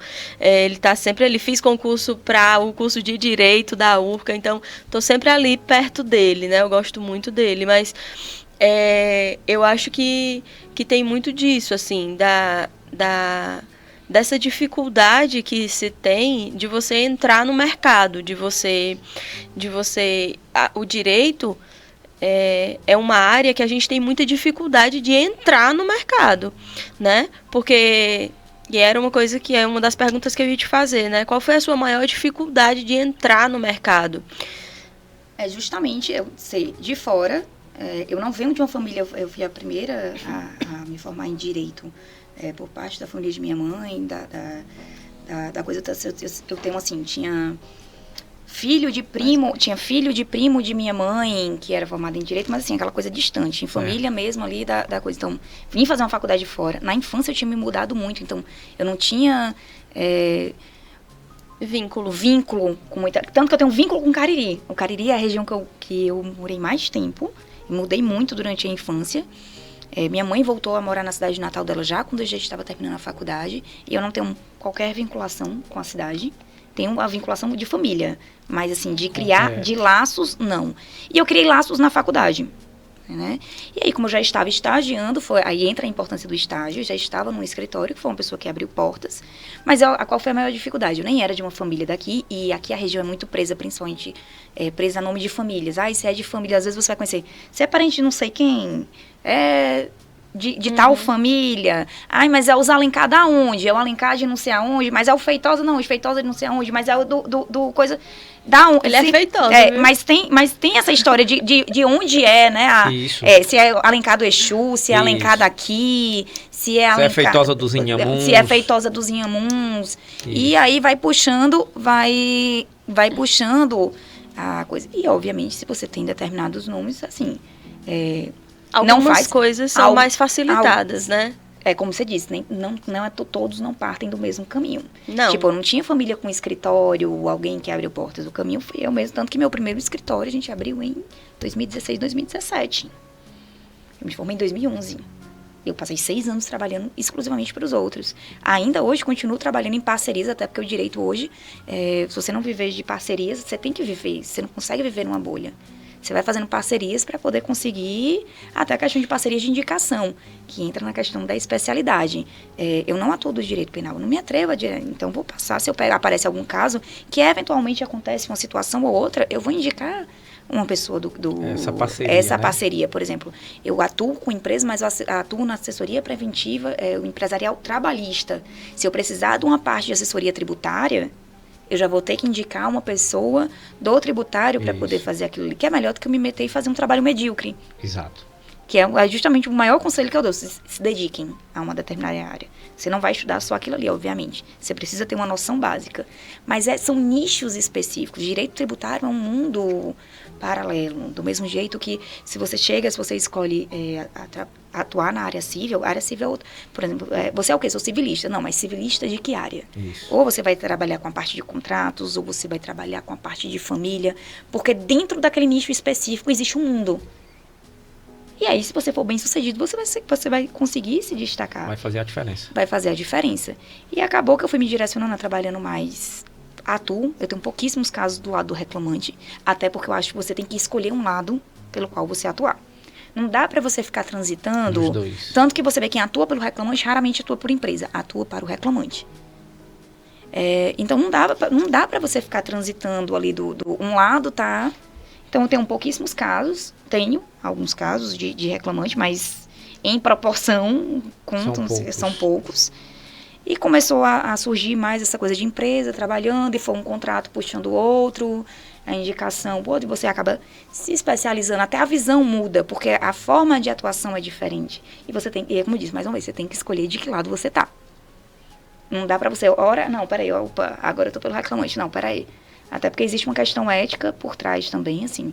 Se eu atuo por uma empresa, eu passo um determinado período sem poder atuar contra ela, porque eu conheço as minúcias de funcionamento dessa empresa. Exato. Existe uma questão ética por trás disso. Eu não vou sair hoje de uma determinada empresa, para um mês depois eu estar pegando um funcionário dela e estar entrando com ação. Até porque eu vou saber exatamente onde atacar. Isso. Não vai ser uma coisa, como eu disse, existe uma questão ética por trás disso. E aí foi acontecendo. E dentro do direito do trabalho, acabei indo pela dificuldade. Não que atuar pelo reclamante seja fácil. Mas é mais fácil. Porque não está na pancada. Quem está na pancada é a empresa. Gente, a empresa, ela pode estar toda certa. Ela pode estar com toda a documentação. Vai sair algum funcionário insatisfeito e vai procurar um advogado e vai entrar com ação.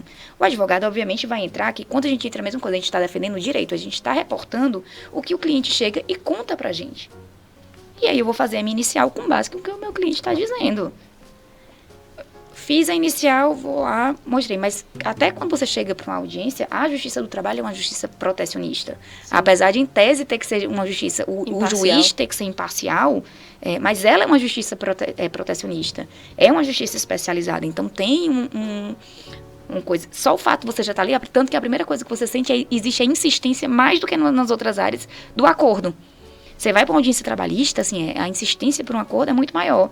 Você começa a audiência e insistindo ali no acordo, não, mas não tem a possibilidade, não, mas se for assim, vai... Todo o tempo é a busca do acordo, né? A busca do acordo. E pelo reclamante acaba se tornando mais fácil, entre aspas, isso, que é entre muitas aspas. Porque, por exemplo, para você chegar a um processo, o pessoal acha que você, vamos recorrer. Gente, para um recurso ser admitido no TST, é praticamente, assim, uma agulha no palheiro.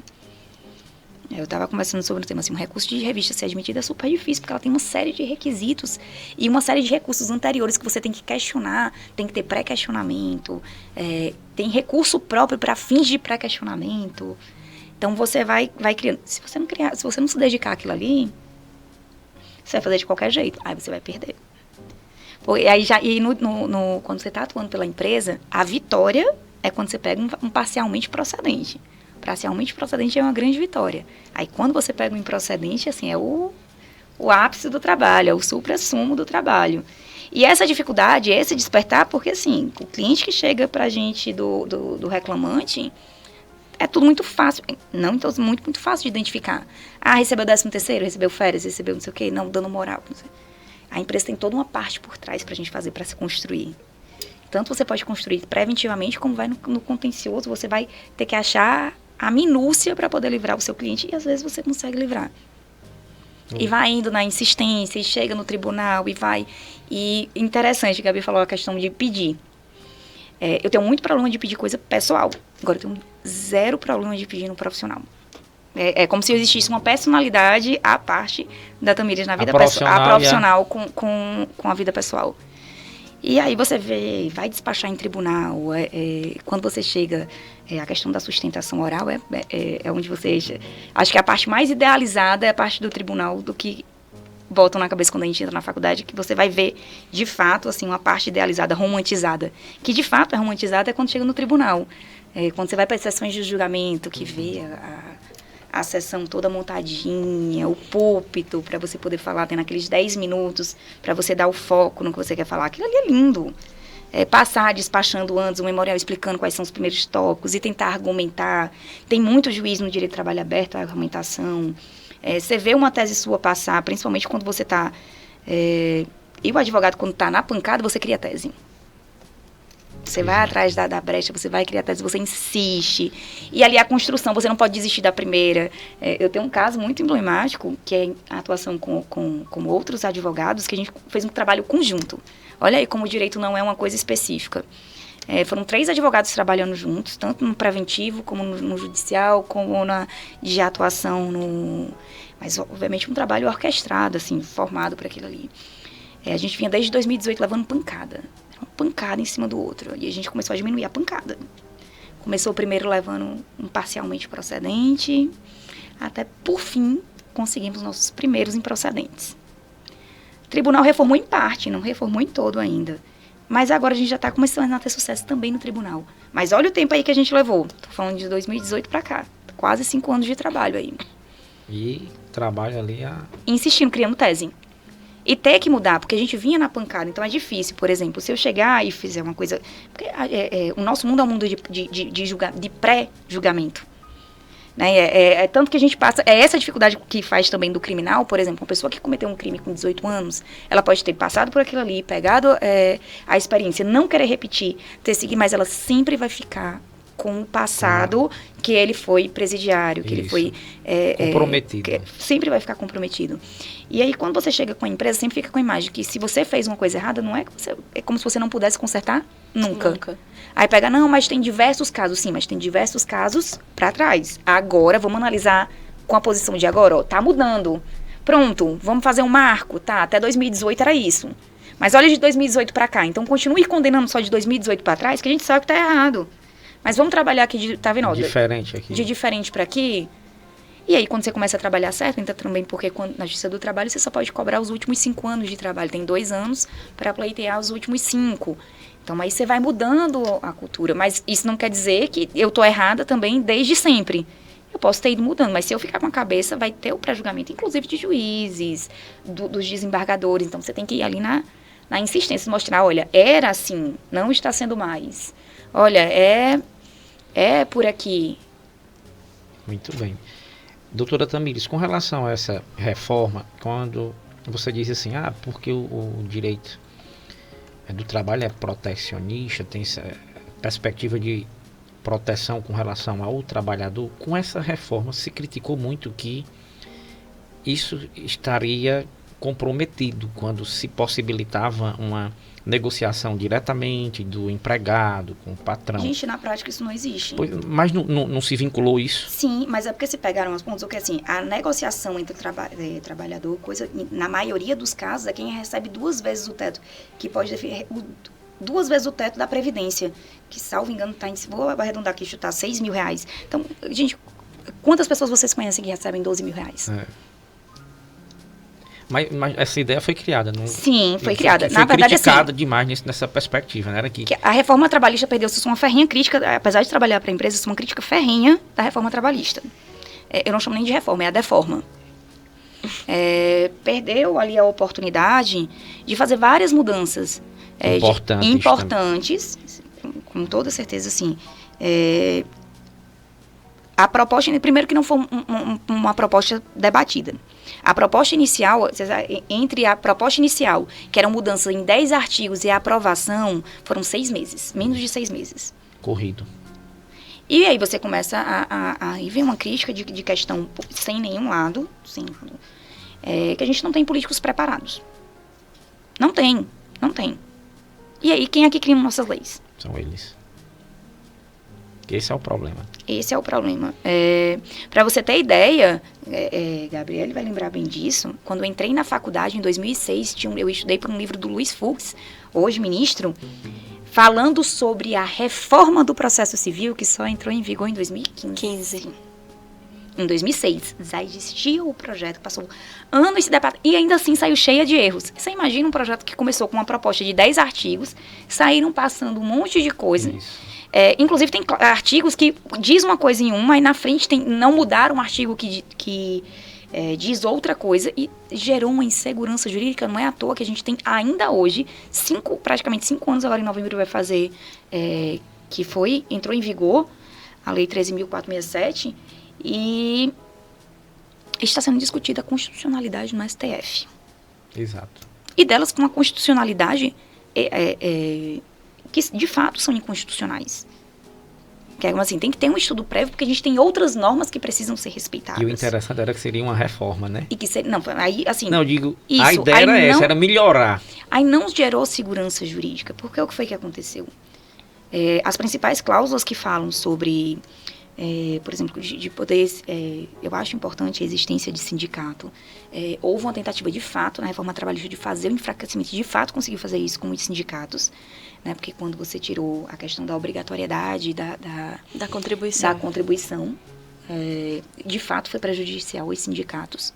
Mas, por outro lado, aí entra como uma crítica também, o Brasil é um dos países, se você juntar todos os países da Europa, não dá o número de sindicatos que dá só aqui no Brasil. Então, assim, a gente tem sindicato de tudo. E, assim, sindicato que não é de fato atuante. É sindicato que só existe ali. Que não representa nenhuma categoria. Que não representa nenhuma categoria. Era para representar, mas, de fato, não representa. É proforme. Aí vai lá, faz meia dúzia de negociação. E outro ponto. Acabou prejudicando os sindicatos atuantes. Acabou prejudicando os sindicatos atuantes. Mas também tem que se parar de vilanizar também as empresas. Hoje se vilaniza muito as empresas, como assim, o empregador isso, o empregador... Gente, empreender nesse país é muito difícil. E a maioria das pessoas que acham que, assim, a reforma trabalhista beneficiou o quê? Grandes, e quando eu tô falando em grandes empresas, não são empresas que têm 200 funcionários aqui, não. Não é isso, beneficiou empresas que têm muitos, que você consegue fazer uma sistemática e o volume de demanda aí... consegue jogar, que tem acessos, que contratam, que infelizmente é isso, gente, grandes bancas de advogados tem um lobby por trás disso e todo o resto. Mas vilanizam a empresa como se o empregador fosse um vilão. Não, gente, não é. O empregador o empregador, a pessoa que empreende, ela está gerando emprego. Obviamente, você tem que cumprir as formalidades da lei. E que tem que procurar que realmente se onera. Se você for empreender de fato, abrir um pequeno negócio, você tem que colocar ali toda a conta de você pagar porque o pessoal fala assim, é 13º. Gente, a gente dilui o 13º todos os meses. O texto de férias você tem que diluir. Tem o FGTS. Não é para não tirar garantias, que se pague. Mas não vilanize. E a história assim, que todo empregador é ruim, todo empregador... Não, tem empresa que anda correta, que paga tudo direitinho, e ainda assim, obviamente que não vai viver num mundo perfeito, porque se criou a ideia de se ganhar muito dinheiro trabalhando pouco. Isso só existe no mundo da fantasia, ou se você já vem de família rica, para você viver de renda. A grande verdade é que não existe o empregado, não existe o empregado sem o empregador, né? E a maioria dos empregadores é a mesma coisa, assim, de fato, existe uma questão de lutas de classe, tudo, de margem de lucro e tudo, que a gente tem um problema estrutural no país de distribuição de renda e afins. Não estou discutindo isso. Mas quem mais emprega no país não são as grandes empresas, são os pequenos empresários. Se você pegar aqui na região, você fizer um levantamento de quantas empresas têm mais de 1.000 funcionários, você conta nos dedos. Agora, assim, quantas empresas empregam 200 funcionários? A gente vai dar um par de empresas aqui. Quantas empresas empregam até 100 funcionários? A gente vai dar outro par de empresas. 50, aí vai aumentando. E não é um emprego direto, porque a cada 100 pessoas que estão trabalhando ali, a gente tem um emprego direto e os indiretos. Ainda tem as famílias que são beneficiadas. Que são beneficiadas, mas, por exemplo, uma família em que trabalha marido e o marido e a mulher, coisa que não tem condições, bota uma pessoa para trabalhar em casa, São uma doméstica, então você já tá indireto. os indiretos, você já vai estar gerando porque as outras pessoas precisam trabalhar para sustentar um outro padrão de vida. Aqueles que transportam, que têm os carros, que transportam os trabalhadores E botando até a o menino fábrica. na creche. É uma cadeia, né? Na verdade, que É vai... uma cadeia, então você não pode vilanizar. Óbvio que existe uma cultura, a gente tem um histórico do Brasil de direitos desrespeitados muito grande. Mas hoje, principalmente depois da implementação do E-Social, a maioria das empresas são forçadas a andar corretamente. Antigamente, o fiscal ele tinha que chegar lá e pegar um par de documentos para poder olhar. Hoje, com o E-Social, todas as informações têm que ser lançadas lá. Já estão lá. Quando o fiscal manda notificação pra gente, ele não tá perguntando no aleatório, ele já tá perguntando que a gente tá errado. Isso. Identificou, né?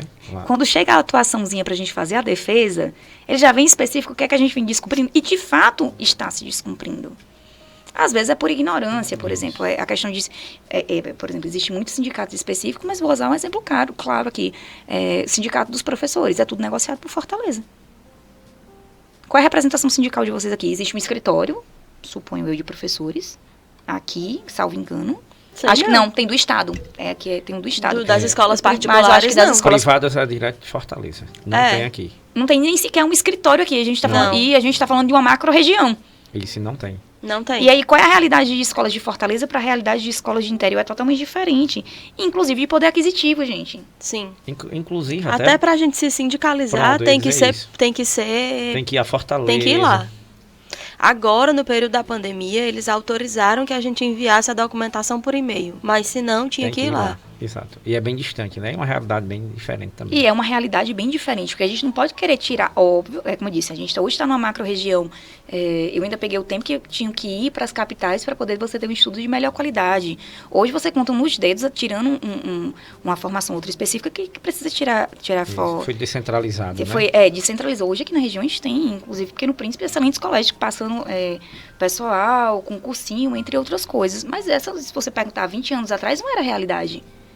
Os filhos tinham que sair, você tinha que mandar para Fortaleza, se você quisesse passar em um curso de Direito, em um curso de Medicina, tinha que ir para as grandes escolas. E às vezes há um custo da família aqui no sacrifício. Assim como é no custo, por exemplo, que aqui virou a macro-região, como dessas cidades vizinhas que mandam estudar aqui. A gente tem várias pessoas que vêm de Campos Sales, até do próprio Pernambuco, estudar aqui porque tem acesso a melhores Piauí, escolas, Pernambuco, Paraíba, isso. porque é mais próximo do que a capital Isso. e você tem acesso a uma educação de qualidade, inclusive quanto à faculdade. Então você tem ali, vamos parar de vilanizar que cria uma cadeia daquele que se cumpra a lei, obviamente, mas também vamos viabilizar o funcionamento dessa empresa, porque a burocracia, por exemplo, mais um exemplo, quem quer empreender, uma pessoa começa com 5 funcionários, gente, o custo é gigantesco.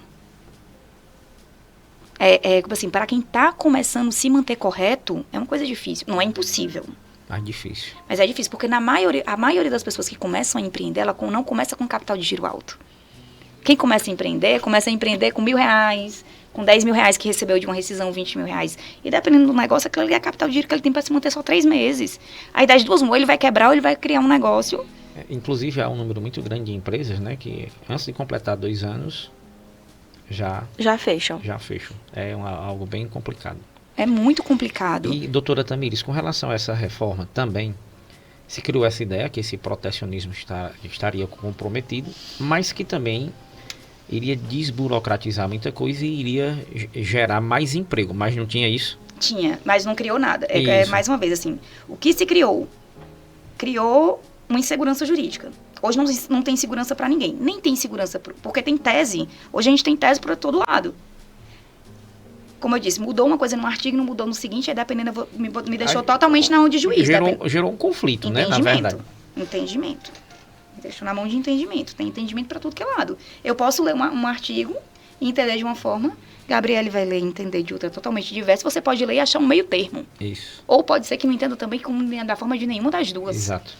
Então, essa ideia de possibilidade de ter criado mais emprego, Na prática, não. Assim, ela criou situações ela pegou ideias fantásticas, por exemplo, um intermitente. Criou-se a figura do intermitente, que seria mais ou menos o correspondente ao que se usa nos Estados Unidos do trabalho horístico. Nos Estados Unidos você recebe por hora trabalhada. Né? Com todo o resto, se bem que a hora trabalhada ela é bem mais cara do que aqui no Brasil, porque ela é embutida a outras coisas. criou-se a figura do intermitente. Só que ela pegou a ideia, por exemplo, a ideia do trabalho intermitente se trouxe da Europa, na verdade, de uma reforma trabalhista que houve em Portugal. E aí, mais uma vez, ela fez deformou a lei, né? A ideia é fantástica, mas deformou aqui, que assim, você olha e faz. Para você ter ideia das empresas que eu trabalho hoje, eu só consegui até hoje contratar 4 pessoas como intermitente. Hoje, assim, juntando as empresas que eu trabalho, a gente tem mais de 1.000 funcionários, quer dizer, eu consegui 4. E o contrato de trabalho por tempo determinado? Já existia? Ah, já existia. Não, o contrato de trabalho determinado sempre existiu, com validade de até 2 anos. O negócio é porque, assim, no interior se descaracteriza. O que acontece? Faz o contrato por prazo determinado no município, pelo qual você não pode ter vinculação, né, pelo artigo 37 da Constituição. Você só pode entrar, mesmo sendo seletista, você só pode entrar mediante concurso público. Mas aí eu não estou falando desse caso. Estou falando, por exemplo, no caso da gente, professor, que a gente é contratado numa empresa particular que não é CLT, aí a gente é contratado com um contrato de trabalho por tempo determinado para trabalhar ali durante o ano, e aí no ano seguinte é contratado de novo com o mesmo contrato. Mas aí você só pode renovar por dois períodos. Aí não pode, no terceiro ano, né? No terceiro ano você já vira um prazo indeterminado. Pois é. Porque, na verdade, assim, não é que você não possa. O que acontece? Você fez o primeiro ano ali, teria que ter um intervalo, que a maioria das empresas não faz, cumprem, né? Não cumpre. Que é um contrato de trabalho por tempo determinado, que é transformado num contrato de trabalho por tempo indeterminado.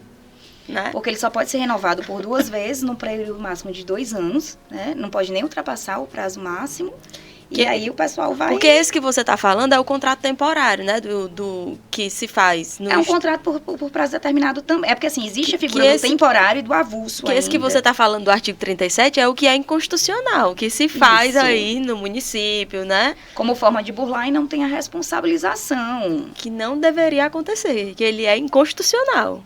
Não, gente, mas assim, não é o problema da prestação de serviço, não é isso. O contrato de determinado, ela pode... Mas qual é o problema? Ele se faz... O quê? De existir, por mim poderia existir, por uma necessidade transitória do município. Mas ele é legal nesse caso. Nesse caso, ele é legal. Eu sei. O que não pode é a renovação do que acontece. Te contratei a trabalhar de 2 de janeiro a 31 de dezembro, te contrato de novo de 2 de janeiro para coisa. E aí vira sucessivos contratos, só que você não pode ter vínculo empregatício com o município.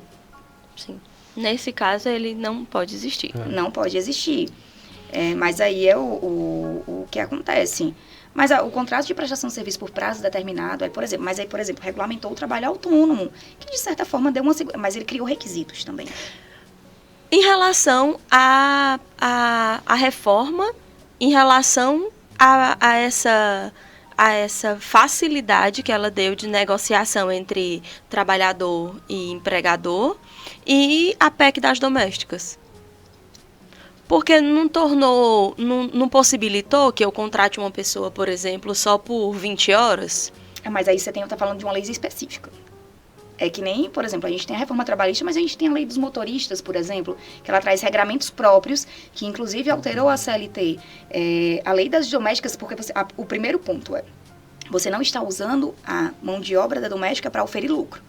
É a primeira coisa que se diferencia da doméstica, ela está trabalhando em prol do lar, está trabalhando em prol de outra coisa, mas você não está oferindo lucro da sua doméstica. Uhum. Mas não possibilitou? Não, sempre existiu. Você pode contratar uma pessoa para trabalhar 20 horas, por exemplo. Mas ela ganharia menos de um salário mínimo, né? Proporcional ao salário, inclusive às 20 horas. Às 20 horas. Um contrato de trabalho... Aí, contrato escrito, mediante o registro de jornada. O problema é, a maioria das pessoas não se documentam. E aí entra a importância de você estar documentado. Eu até brinco dizendo que na reforma trabalhista, ela pegou, tem um trecho lá quando ela fala da possibilidade dos acordos, sejam eles coletivos ou individuais, se flexibilizou muito através de acordos individuais. Como hora extra e tudo, né? Aquela de compensação e o banco de horas que ele poderá ser instituído através de acordo. Aí ele pegou e disse, acordo escrito ou tácito. Gente, eu não digo para cliente nenhum meu, tácito de boca, parafraseando. Aliás, nem vou dizer aqui qual é a frase do coisa assim, mas de boca, nada. É tudo no papel. Porque existe uma formalidade a ser seguida. Então faz ali o acordo escrito, não é um acordo de qualquer jeito. E também não é acordo em qualquer condição. Porque a legislação é clara. A jornada diária é de 8 horas com possibilidade de 2 horas extras. Então também não vou poder fazer, com exceção das leis dos motoristas, que você pode fazer até 4 horas extras mediante acordo. Mas também estipulado em lei. Você tem que ter previamente o acordo. E nesse caso dos motoristas, obrigatoriamente escrito. Porque tem uma lei específica tratando sobre isso. É que nem a questão da doméstica, que ela vai ter regramentos próprios. Óbvio que a gente não vai aplicar tudo como continua não aplicando. Por exemplo, a doméstica, você não paga os 40% ao final. Você paga diluído, você paga os 8% mais 3% todo mês, quando você tira no E-Social das domésticas, que para ao final você não precisar pagar os 10%. Ele já vai estar lá depositado, que é 3,2%, que no somatório vai dar lá o valor que você precisa correspondente aos 40%. Dos 40%. Tanto que tem essa diferenciação. Mas aí, mais uma vez, a questão de registro. Como é que eu provo que eu paguei alguma coisa? Recibo. Tá lá, né? E quem paga mal, paga 2 vezes. Quem paga mal, paga 2 vezes. Nem em tudo. Aí você pode fazer em outros meios de prova. Mas aí você deixar para uma prova... Pix. Mas tem que ter algo concreto. Ou aí, se você deixar em mãos, aí fica complicado, e né? E aí você deixa para a prova também dos dois lados. Entregar o dinheiro em mãos, chamar 3 testemunhas, né? E tem direito que, assim, são os direitos que a gente chama, às vezes, de incontroversos. Você só prova mediante recibo. Tem coisas não, por exemplo, hora extra. Hora extra, empresa normal, não estou falando de doméstica. Empresa normal, hoje você só é obrigada a ter o controle de jornada que em empresas que tem mais de 20 funcionários. Que antes da reforma eram 10 e depois viraram 20. Tamires, você como advogada de empresa, você indica a empresa que tem menos funcionário não fazer de registros? Não, ele vai ter que fazer algum tipo de registro. Isso. É uma garantia, né? É uma garantia. Por quê? Porque a gente vai jogar a testemunha. E aí, se minha testemunha for... Porque tem gente que fala muito bem. Você pode levar uma testemunha que vai afirmar exatamente o que você quer e levar ali, que é onde você deixa a margem muito grande. Do mesmo jeito que tem pensamento de empregador que acha, como eu já escutei uma vez assim, o pessoal acha a justiça do trabalho, o empregador acha a justiça do trabalho um inimigo, e na verdade eu faço ele como amigo. Pensamento totalmente errado, porque ele fica contando com a sorte de sempre fechar um acordo. Mas não é sempre que você consegue fechar um acordo. Exato. Tamires, em relação à pandemia, né? No período da pandemia, duas modalidades, não sei se eu posso chamar assim, mas 2 modalidades de trabalho ganharam muito destaque, que foi o teletrabalho e o home office. Não sei, eu vou dizer que elas ganharam destaque porque, assim, pelo menos para mim, o teletrabalho era algo que soou como algo bem, bem novo. O home office não, sei que já era algo bem comum e muita gente já trabalhava dessa modalidade, né? Mas na pandemia ela se tornou a realidade de todos nós, né? O home office se tornou a realidade de todos nós na pandemia. E eu não sei se elas já eram regulamentadas, essas profissões, né? Não são profissões, essas modalidades de trabalho. Se elas já eram regulamentadas. Mas, assim, elas não eram regulamentadas da forma como aconteceu na pandemia, porque, na verdade, elas se tornaram a forma de trabalho de todo mundo e a gente não passou a viver o home office como nossa modalidade de trabalho. Foi só uma espécie de adaptação, né? De todos os tipos de trabalho que tiveram ali que se adaptar ao home office naquele período de praticamente 2 anos. As figuras já existiam, uma delas, a questão do teletrabalho também foi regulamentado pela reforma trabalhista, né? Que ela trazia alguns requisitos. E através de MPs, ela foi flexibilizado para poder se realizar. Porque, assim, ninguém estava, como eu disse, a reforma é de 2017, mas ninguém estava preparado para o que a gente ia enfrentar em 2020. Então, de fato, para algumas pessoas funcionou como uma readaptação. Funcionou muito bem para algumas pessoas, para outras nem tanto. Mas, de toda forma, o teletrabalho, ela já tinha regramentos próprios. A MP flexibilizou em parte, mas continuou tendo regramentos. Existem regras específicas, não é só eu dizer, vou colocar a Gabriele para trabalhar em casa. Tem que se criar algumas condições de trabalho que foi readequado para aquilo ali, mas elas já existiam. A pandemia possibilitou isso real. Tanto que na pandemia, hoje, o que é que acontece? Existem empresas específicas que conseguiram baixar o seu custo de estrutura, porque você manter um ponto físico é caro, em termos gerais. Então, hoje, grandes escritórios de determinadas áreas contratam pessoas hoje por teletrabalho. para trabalhar em home office, e às vezes você precisa ir, aí você faz também, existe a modalidade híbrida, né, porque o teletrabalho não, e o home não impede você, pelo menos uma vez, de acordo com a necessidade do empregador, você está lá, mas diminui custos. Porque, por exemplo, diminui o custo com vale transporte. Diminui o custo de você manter. Se antes eu precisava de uma sala para comportar 200 pessoas, hoje eu preciso manter no meu escritório 20 pessoas e o restante vai estar em casa. Obviamente que eu criando condições de trabalho para isso. E tudo mediante contrato, regulamentado na forma da lei. A pandemia só possibilitou, de fato, se colocar em prática. Porque como uma série de coisas, assim, lançou, tem as minúcias. Mais uma vez, é uma lei que continua sendo mal feita, entre aspas. Você tem que deixar a coisa ali bem amarradinha para não gerar nem insegurança jurídica para o empregador, nem para o empregado. Mas, por exemplo, o teletrabalho virou uma realidade que, de agora em diante, surgiu, inclusive, como uma oportunidade. Hoje tem nichos específicos de pessoas que estão trabalhando fora do país, para empresas, para multinacionais, daqui do Brasil, sem precisar se mudar para outros países. Ganhando em dólar, em euro, facilitou. Isso. Obviamente, como eu disse, mais uma vez, regulamentado. Existe uma série, como eu disse, já existia, flexibilizou em alguns pontos mediante MP, que já a maioria dessas MPs perderam, as que não foram transformadas em lei, perderam a validade, então ela tinha aquela validade específica ali para atender a necessidade transitória da fase crítica da pandemia, que foi necessário. De fato, essas medidas foram necessárias para poder se manter condições de emprego, para manter empresas funcionando. Tem gente que acha que tem empregador que acha bom demitir. Não, gente, quando você está demitindo, alguma coisa está errado. Você está tentando fazer algo para poder funcionar. Mais uma vez eu digo assim, tem uma mania de se vilanizar empregador. Eu vi muita gente, assim, enlouquecer, não porque estava só perdendo dinheiro, mas que como eu disse assim, eu tenho famílias sob a minha... que dependem de mim. Então, assim, se eu não estou bem, eu tenho família, eu tenho que escolher quem eu vou demitir, e são famílias que dependem. E aí? É complicado. Porque assim, botam, às vezes, muitas vezes, o empregador como se fosse uma pessoa que não tivesse responsabilidade social nenhuma. E elas têm.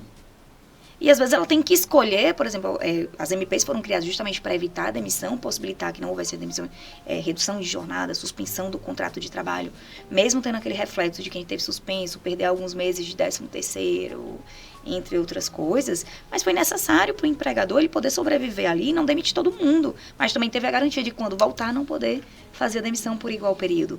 Ele teve as benesses, mas ele também teve as obrigações. Não é uma via de mão única. Teve suas nuances? Teve. Porque quando chegou na época da pandemia, eu até dizia assim, foi o desespero do advogado trabalhista. Porque as MPs só saíam de madrugada.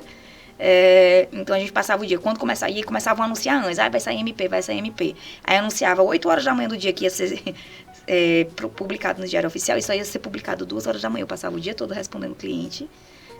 De como fazer isso, só sair de madrugada. E quando entrava de madrugada, a gente tinha grupos de estudo de advogados que a gente ia discutir as nuances das medidas provisórias para ver como aplicar daquilo da melhor forma e gerar segurança jurídica para os nossos clientes e também para aquelas pessoas que estavam se beneficiando daquilo ali, que foi um benefício. Muita gente conseguiu manter o emprego graças àquilo ali.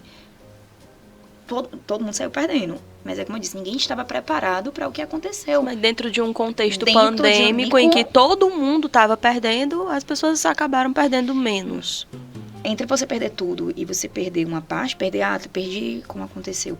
Perdi alguns meses de 13º. Porque quem é que vai pagar esse 13º de quem teve o contrato de trabalho suspenso? O contrato de trabalho está suspenso, o empregador não tem obrigação de pagar. Assim como se suspende quando você vai para o INSS. Eu não posso demitir, mas você não está prestando serviço, você está recebendo do governo, estava recebendo coisa, a empresa, dependendo do salário, tinha que subsidiar também uma parte, manteve alguns benefícios, mas não tinha outras obrigações. Para desonerar ela, ela continua a manter. Entre fechar total e você voltar aí a garantia do emprego, eu prefiro a garantia do emprego. Sim, claro. Óbvio, como fase transitória. Assim, teve regramentos ali que atendeu uma necessidade transitória. Você só não pode querer trazer hoje porque voltou tudo ao normal. Hoje é o que vale, é o que está na CLT e nas leis específicas. E vamos colocar aquilo ali para frente. Que a gente ainda vem se recuperando disso, né? É uma coisa muito complicada. O país como um todo. O país como um todo. Dentro desse contexto também, houve um momento, né, que chamou muita atenção da gente em relação à questão trabalhista, que foi a greve dos motoristas de aplicativo. e a dos entregadores, né, de aplicativo de comida, né, que gera aí algumas discussões sobre até que ponto eles estão corretos, né, consciência de classe. Na realidade, vamos mudar primeiro o contexto, não é greve, é paralisação. Tá, mas eles chamaram de greve, mas né? Então, peraí, porque ali não existe uma relação, ali não existe uma relação de trabalho, não existe uma relação de emprego. Eles se aproveitam. Existe uma startup que fornece serviço prestado, há um serviço, e a CLT é clara, gente. O rol você precisa tem a série de requisitos, tem que ter a pessoalidade, a subordinação, coisa. Tá presente a pessoalidade, porque a pessoa se cadastra e tudo. Sim. Mas não tem a subordinação. Você faz o seu controle de jornada. Se você quer trabalhar 2 horas, você vai trabalhar 2 horas. Não tem habitualidade. Não tem habitualidade, porque também no dia que há incentivos se você mandar, e como com todo e qualquer aplicativo. O que é que acontece se você passar muito tempo sem usar um aplicativo de banco? Ele vai bloquear. Se você para a primeira coisa, vai desinstalar, ele vai criando bloqueios. Se você passa um e-mail, passe 2 anos aí sem abrir um e-mail, o que é que ele vai acontecer? Ele vai excluir, ele vai te dar uns avisos que você não está mais utilizando, que você ative, depois ele vai te excluir. Nuvem, mesma coisa. Ele vai te dar uns avisos, se você tiver um e-mail que você ainda usa, até ele excluir de alguma forma. Mas eu não enxergo, eu não entendo uma subordinação jurídica trabalhista dessa forma. É uma empresa de tecnologia que te fornece a tecnologia, que obviamente, se ela está te fornecendo a tecnologia, ela vai querer oferir lucro daquilo ali. Estou te proporcionando algo, você vai ter que me pagar algo por isso. Eu não preciso ir longe. Hoje, a maioria das empresas, por causa do E-Social, adotam alguns sistemas para poder facilitar a vida do RH e do departamento pessoal. O sistema é pago. É uma empresa de tecnologia que está me fornecendo um programa e eu pago por ela. E essa empresa vive disso, que cria outros empregos formais e até informais. Com o contexto que a gente tem hoje, do que é para se compor, né? O vínculo empregatício, subordinação, onerosidade, pessoalidade, habitualidade, não está presente em todos os requisitos. E a legislação é clara, ou tem todos, se não tiver um, não é relação. Não é. Não é. Então, não é. Então, assim, não foi apesar deles terem nomeado de greve, não foi uma greve, foi uma paralisação. Aí, se estão se discutindo se é legal, se... Mas aí, se você não quiser, não quero trabalhar, vou trabalhar somente de quinta a domingo, ok. Não existe uma cobrança do aplicativo em relação ao seu horário de trabalho. Existem alguns casos específicos que ele bota alguns incentivos, porque, obviamente, como alguns deles ganham percentuais. Se fosse assim, é maquineta de cartão. Então não é um estabelecimento de horário para você trabalhar. Existe um incentivo para você trabalhar naquele... alguns aplicativos têm, por exemplo, se você atingir... Vamos supor, se você fizer 30 corridas no dia acima de R$15, eu estou chutando aqui. Acima de R$15, você vai, ao invés de você repassar 25%, você só vai passar 20%. Uhum. Que aí ele vai tirar na quantidade. Então, te dá benefícios. Te dá benefícios. Mas não existe... Aí o aplicativo, obviamente, que fala, porque ele cobra... obviamente, está passando o risco todo da atividade, em parte, é de quem está, desgaste de veículo, tudo o resto. Mas aí cabe você fazer uma análise, a mesma coisa de quem vai empreender. O risco todo da atividade é de quem está empreendendo. Sim. Existe uma discussão. A nossa legislação não acompanha novas modalidades de trabalho. Como eu disse, na reforma trabalhista, se perdeu a oportunidade de se discutir. Ou se flexibiliza, que na realidade de trabalho não vão estar presentes todos os requisitos. O que não é o caso hoje. Eu estou falando aqui legalmente. Que era a minha próxima pergunta. Qual é o futuro do direito do trabalho para você? Apesar da tentativa de se acabar, diminuiu bastante, não tem como você acabar o direito do trabalho. Agora, tem que acompanhar as novas modalidades de trabalho, mas inclusive os advogados trabalhistas se adaptarem às novas realidades de trabalho. Ou você se adequa, ou como qualquer outro tempo, você se adequa ou você é excluído. Há uma tendência de pejotização da prestação de serviço autônomo, mas aí você cria um nicho, por exemplo, para advogados tributaristas, você cria um nicho para advogados previdenciaristas, porque o trabalho autônomo, por exemplo, criou-se outras possibilidades, flexibilizou a contratação de trabalho autônomo, por exemplo, o fato de eu prestar serviço autônomo exclusivamente para você, somente para você, isso não caracteriza vínculo. Por exemplo, óbvio que respeitados os outros requisitos, mas se o meu pagamento é mediante RPA, eu tenho um reconhecimento previdenciário de vínculo e não estou sob sua subordinação em parte, porque tem as autonomias, A não ser que esteja presente os outros, eu posso. Mas, por exemplo, a exclusividade, eu posso trabalhar exclusivamente para você, só para Gabriele, como prestadora de serviço autônomo, e não ser um trabalho autônomo. Uhum. Porque quem vai escolher o meio do trabalho, meu horário de trabalho, todo o resto vai ser eu. Uhum. E eu, por opção, não vou estar presente. Mas uma das coisas que quebram, por exemplo, da prestação de serviço autônomo ou da prestação de serviço do modo geral, não existe a característica da pessoalidade. É porque hoje, a maioria dos prestadores de serviços autônomos ou são MEIs, são MEs de fato pequenas, com menos de 10 funcionários. E não tem uma substituição tão grande. Eu, como MEI, obviamente, eu vou fazer o trabalho pessoal. Eu posso ter só mais um funcionário, mas eu posso me fazer substituir. Uma das características da prestação de serviço autônomo é que eu posso. Se por algum motivo naquele dia eu não pude, teve uma necessidade de Gabriele e eu não pude, posso mandar outra pessoa. E eu vou receber do mesmo jeito. A diferença é que sou eu que vou pagar para a pessoa, vou ter a minha vinculação com a pessoa de pagar ela. Isso descaracteriza o vínculo. Isso não caracteriza, é uma prestação de serviço autônomo. Sim. Só o fato de porque não ter a pessoalidade. Não tem a pessoalidade. Isso não acontece no caso desse pessoal do aplicativo, porque até por uma questão de quem está contratando o serviço. Porque o aplicativo nada mais é o quê? Ele vai ligar uma pessoa que tem interesse, eu tenho um meio de transporte, de prestação de serviço, e eu tenho a necessidade de um meio de transporte. Sim. Mas eu preciso ter uma identificação. Eu não quero só a placa, eu quero saber quem está dirigindo. Uhum. Então tem a questão da pessoalidade, não, mas porque ele faz porque o cadastro é individual. Você cadastra a sua pessoa em um determinado veículo. Tanto que o cadastro não é só a pessoa, você tem que cadastrar a pessoa e o carro. Uhum. Se no meio do caminho o motorista trocar de carro, ele tem que cadastrar um novo veículo. Uhum. Mas ele não é submetido a controle de jornada. Ele não tem uma habitualidade. Se ele quiser trabalhar os 7 dias da semana, ele pode. Mas não porque ele quer. Mas se ele quiser trabalhar só finais de semana, ele também pode. Uhum. Se ele quer trabalhar, como tem alguns casos que eu já vi de motorista, de sair ao final do horário de trabalho e para aproveitar, porque mora longe do trabalho, isso aconteceu recentemente em São Paulo, que aí você direciona, o motorista pode direcionar a corrida para determinadas localidades, e aí ele ia fazendo corridas até chegar ao local dele para ele poder diminuir o custo dele de deslocamento, porque onde ele trabalha era longe do serviço. E aí, para ele diminuir, coisa ele fazia como uma extra, e possibilitou também um trabalho extra. Mas eu não entendo como uma relação, como um vínculo empregatício. Entendi. A não ser que a legislação mude. Bom, a gente vai se encaminhando para o fim. A gente aprendeu um bocado, não foi, Jefferson? Uma aula. Eita, ainda tinha coisa, não era? Sim.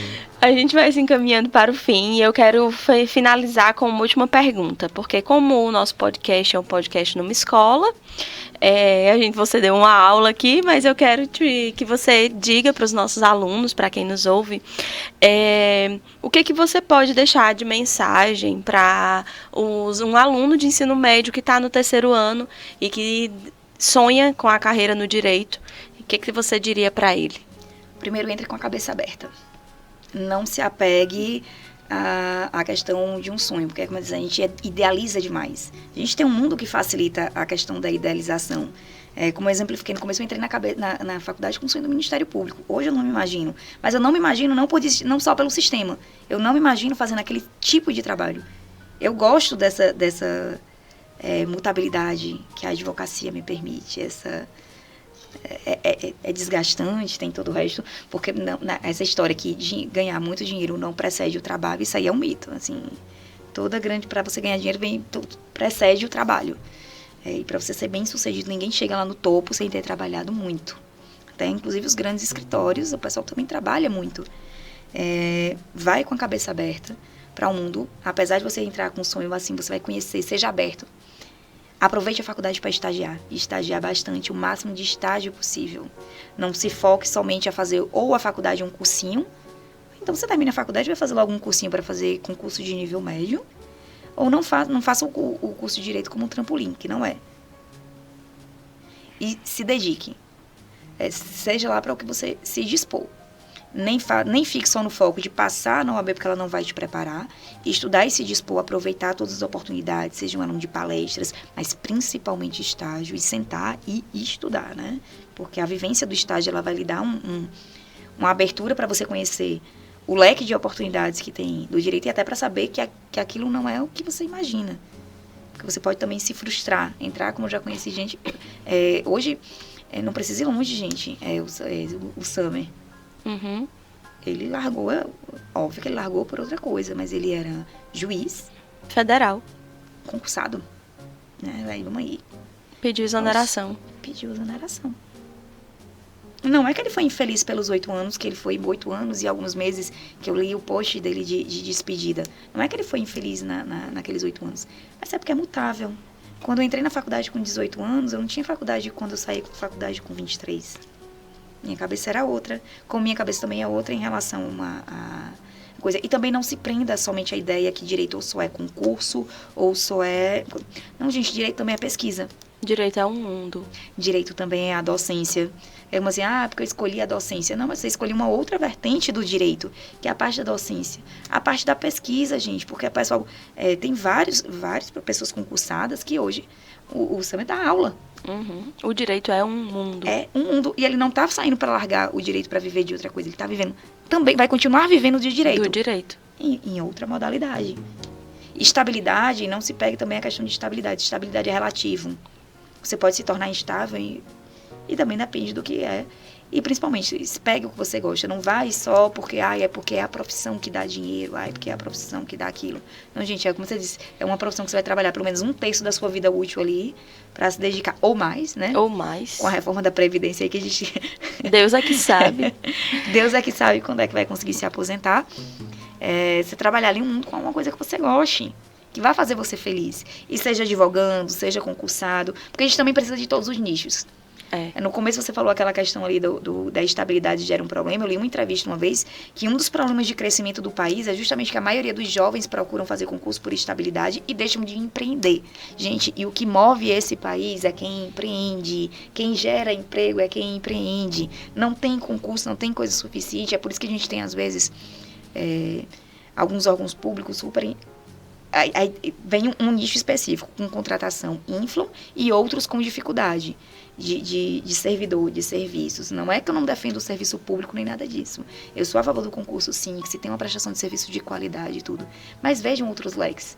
Não existe o serviço público sem um advogado. Não existe o juiz também sem o advogado. Não existe nem uma condenação sem um advogado de defesa. Nem que seja pelo concurso da Defensoria Pública, que você vai estar advogando, mas em prol na parte, com um fixo, ok. Mas, por exemplo, eu conheço pessoas que não são concursadas e ganham muito mais do que concursados. Sim, muito mais, muito mais. Então, assim... Tudo na vida é construção. Então, não se peguem, assim, não se peguem ao que a gente idealize. A ideia é o propósito, né? E aí, você pegar o propósito do que te faz feliz. Se vai ser feliz fazendo concurso. Lembrando também, quando você vai estudar para concurso, você tem que estar disposto a abrir mão de muita coisa. E até onde você está disposto a abrir mão. Será que vale a pena? Porque às vezes você abre 2, 3, 4, 5 anos de sua vida por uma coisa para você chegar no concurso e não ser nada aquilo do que você imagina. Aí entra a importância do estágio. Acho que a grande verdade, Tamires, é que a vida da gente é isso, é abrir mão, né? Você vai fazer medicina, você vai abrir mão de um tempo da sua vida para passar. Você vai abrir mão de um tempo da sua vida para passar ali 6 anos estudando. Você vai abrir mão da sua vida para fazer residência. Você vai fazer direito, você vai abrir mão da sua vida para estudar para um concurso, se é o que você quer. Você vai abrir mão da sua vida para estudar na faculdade para você não ser mais um. A gente tem que abrir mão. Você vai abrir mão para poder fazer um mestrado, que às vezes requer uma dedicação exclusiva, ou não, se você tiver que vai ser o trabalho dobrado. Infelizmente ou felizmente, a vida da gente é isso. São os propósitos que a gente estabelece, né? As escolhas que a gente faz, e a gente precisa criar ali, eu quero isso, e seguir, né? Persistir e ir até lá. E se dedicar, inclusive. Porque é como eu disse assim, em canto nenhum, nem no dicionário, né? O sucesso vem antes do trabalho, né? Bom, a gente vai encerrando por aqui. Eu quero agradecer demais a sua presença, toda a sua colaboração, tudo que você trouxe aí de ensinamento pra gente, né, Jefferson? Muito. A gente aprendeu bastante, foi uma aula para todo mundo que estava assistindo. E porque a gente tratou de forma muito superficial tudo, né? Porque não dá pra gente abrir. Mas é porque a gente é leigo aqui, né? A gente é leigo aqui, tem que trazer de uma forma mais superficial mesmo. Nós somos generalistas, né? Aqui a gente não é especialista no direito do trabalho, mas eu espero que quem estava em casa entendeu, tenha entendido, a gente aqui entendeu, né? sobre o que ela trouxe para a gente. A gente está muito honrado com sua presença. Seja sempre muito bem-vinda ao Papo de Quinta. É um Papo de Quinta, mas não é porque é de quinta categoria, é porque é na quinta-feira, tá? Os nossos convidados são de excelente estirpe, só gente nobre por aqui, né, Jefferson? Isso. Quero agradecer a sua presença e agradecer sua disponibilidade em vir. Quero agradecer a você, meu amigo, aqui de bancada. Agradecer também a doutora Tamires e dizer que é uma inspiração. Ela fala assim com um entusiasmo muito grande do direito do trabalho. E justamente a gente precisa de pessoas assim, compromissadas, dedicadas. E ela deixa bem claro que faz com amor, né? O que faz. Como eu disse, parte da premissa do que você tem que gostar do que você faz. Assim, acho que se eu não gostasse do que eu faria, eu já teria desistido há muito mais tempo. Como acontece hoje, por exemplo, só concluindo aqui, hoje o que a gente mais vê, a gente que se formou em Direito e vive de outras áreas, não porque desistiu de insistir em qualquer coisa, em área totalmente diferente. Gabriela falou aqui, eu fui para o mestrado, mas eu estudei o discurso jurídico. Ela nunca largou o direito, ela foi para uma outra vertente, que é a docência, sempre ali orbitando ao redor do direito também. E o que a gente vê hoje é algumas pessoas mudando drasticamente. Mas por quê? Porque entraram com a cabeça de uma coisa e quando viram que a realidade é aquilo ali. Então, antes de mais nada, ou porque simplesmente viram que não amavam aquilo ali. Então, por que não se dispor a ver o que amar? Seja lá o que for, como você vê hoje em diversas profissões. É por isso que eu digo, vai com a cabeça aberta para ver o leque de possibilidades, inclusive escolher algo que foi diferente de quando você entrou na faculdade. É isso. Muito boa noite a todos. E até quinta-feira que vem, né, Jefferson? Isso, obrigada, doutora Tamires. Também mais uma vez e boa noite. Boa noite, boa noite. Boa noite.